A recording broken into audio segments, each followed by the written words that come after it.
gudida gacanta ku haysa dhismaha masjid harawa ee bartamaha suuqa magaalada Boorama ayaa iyagu ka faa'iideysanaya bisha barakada Ramadaan waxay ku baaqeen guud ahaan bulshada muxsiniinta ku dhaqan daafaha dunida inay ka soo qayb qaataan dhismaha masjid harawa oo hadda maraya dabaqii labaad waa kuwan hadda waxa laga tirsan gudida dhismaha masjid harawa iyo cilmaadooyinka waaweyn ee magaalada Boorama oo ugu baaqay bulshada muslimiinta inay ka soo qayb qaataan dhamaystirka dhismaha masjid harawa imkana waxa la inooga baahan yahay dadka inuu baa u horseedo kacda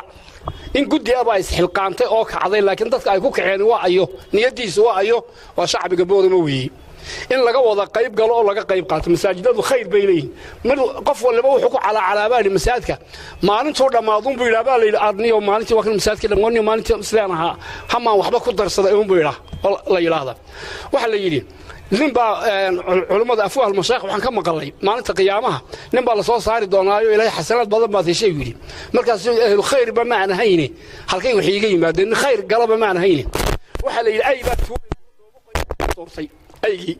doobadii qoyadeed baa ku dhacday aygi intay dhaaftay masaajidkii ku dhacday tiiba xasanaadkeedii lagu dhigay baa leeyahay liska masaajidka taariikhiga ah aynu ka qayb galno qof kasta oo doonaya inuu masaajidda wax ku darsaday ha ogaado inuu ilaahay la bacmastoreynayo inuu ilaahay wax maarta amaahsanayo inuu ilaahay agtiisa wax sii dhiganayo man dha alladii yuqridu allaha qardan xasanan fayudaacifahu lahu adcaafan kaiira marka waxa weeyaan maartay yani labalaabiyo aan ma koobi karayn halka dollar imka ka sheekhu idin sheegay dhooqa yar oo ku dhacday masaajid waa run dhooqada yar oo tuuray in yar bay ka meeshii ka u dib laga yaaba meel yar inay dhag ku tiro laga fujin waay halkiiba ajarka ku halninkis marka waxa weeyaan inaan masaajid wax ku darsataan ha yareysanina kullay bisha Ramadaan waxyaalo badan oo khayraad ayaan rajaynaynaa dadka khayrka jecel waanu bandhigaynaa hadduu hore wax uga geystay hadduu dib uga wax go'aysayba waxa way masaajidka wali hawshiisa way socotaa wuuna u baahan yahay dadka islaamkana wuu u baahan yahay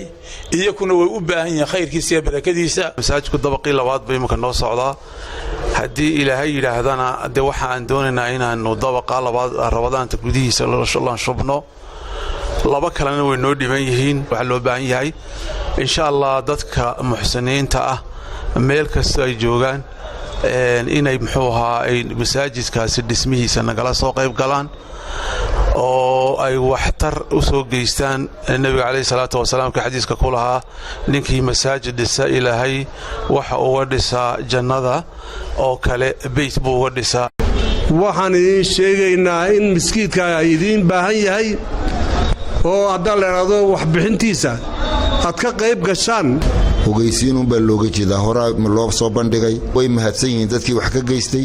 inta kalena waxaan doonaynaa inay ka soo qayb galaan kuwa dibadana waa looga baahan yahay gargaar ay ku janno tagaan soo diraan geesta kale shirkadda gacanta ku haysa dhismaha masjid harawa ee bartamaha suuqa magaalada Boorama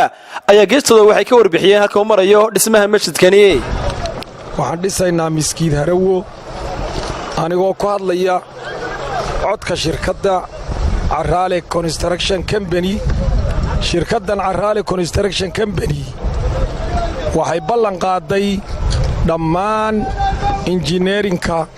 wixii engineering ay ku baxaya miskiidkani harawa bilow ilaa dhammaad inay ku deeqday shirkaddan Carraale Construction Company iyadoo tabaabulsho xooga iyo qalabkeedaba adeegsanaysa ilaahay ha nagu anfaco ummaduna waxaan ka codsanaynaa inay noo soo ducayso wixii ummadda ee masaajidkani Mustafa Carraale SAB TV Boorama